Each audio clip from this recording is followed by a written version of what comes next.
Alrighty guys, halfway through one sub hole.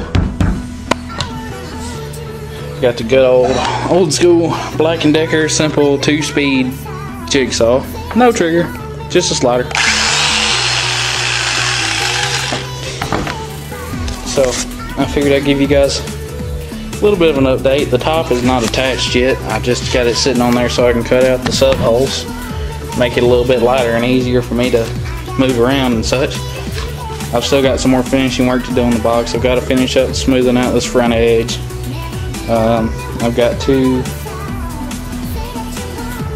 sand down the side so it's got a good smooth spot to mount to. I've got to do a couple other things, you know. It's no big deal. No big deal. I'll get it done. But just figured I would give you guys a little bit of an update here. Halfway through cutting the holes, just figured I'd stop and give the saw and my ears a little bit of a break because it's getting pretty warm.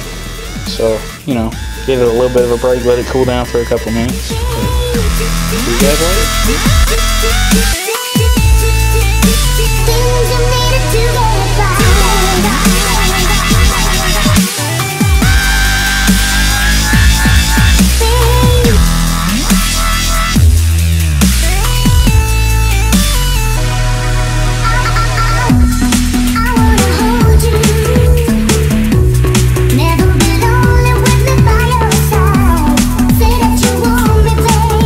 Hey guys, got the first sub hole completely cut here.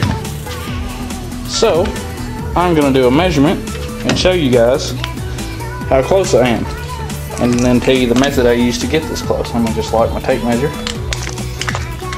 Alright, so the cutout for an Obsidian 18 is exactly 16.47 inches. So call it 16 and a half because you're going to want a little clearance to slide the sub around, you know.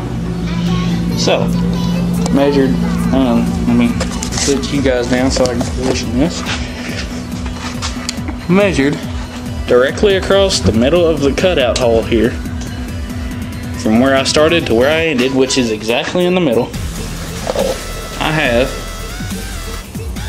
almost 16 and a half inches. As you can see, the hole's a little rough.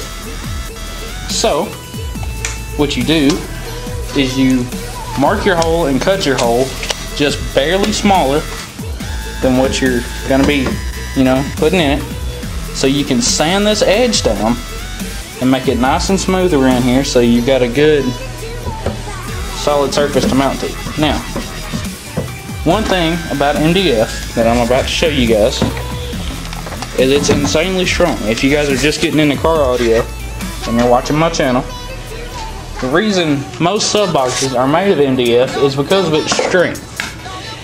And you know, it's just purely solid. Now, I'm going to demonstrate this on this part because I'm about to cut this out. So, now then, you can see I've got my little hook bar here. Now then, prepare for a noise. Now then, that wasn't as hard as I could hit, but it was decent. You can see I just barely chipped the surface. So, you know, unless you just completely drop this somewhere, it's not going anywhere. And if you do like I have done and back it up with focus, there we go, back it up with tons of fiberglass and liquid nails, it will not go anywhere. So that's it for now. I'm going to cut this other sub hole out, finish off this front piece, screw it, glue it down, screw it down, lay some fiberglass, and we will be done, except for terminals and mounting the subs, which I'm going to do tomorrow because I'm going to get the fiberglass all night to set up, or you know, a couple hours anyway. But that's it for now. You know, double baffled top piece, 1.5 inches, double baffled. Sorry for the shakiness, but you know, must have for working out here in the Tennessee heat. Must have for working with MDF. The good old $3.50 or $3.50 jigsaw is all you need. You don't need routers, you don't need that sort of special, massively expensive, fancy kind of tools. I mean, you can even get a decent jigsaw at Lowe's for 30 bucks, brand new.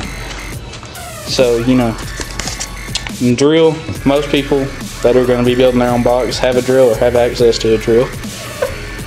Might want a speed bore bit or something similar so that you can start your hole for your jigsaw blade, which is going to be necessary. These bits, I bought a pack of, well, there you are, there's 5 of them in a pack. I think I paid like $10 for them, so you know, and you can use them for a lot more than just starting a hole, you know.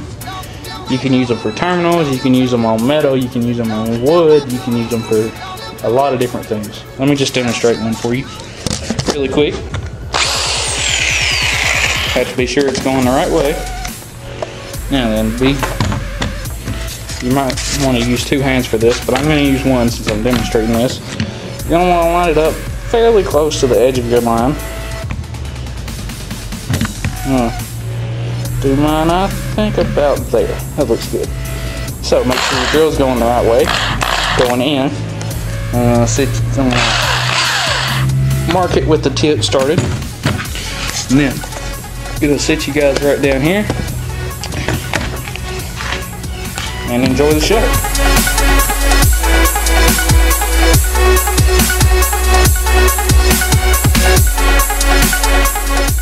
That one didn't want to cut too well for some reason. I'm not sure why.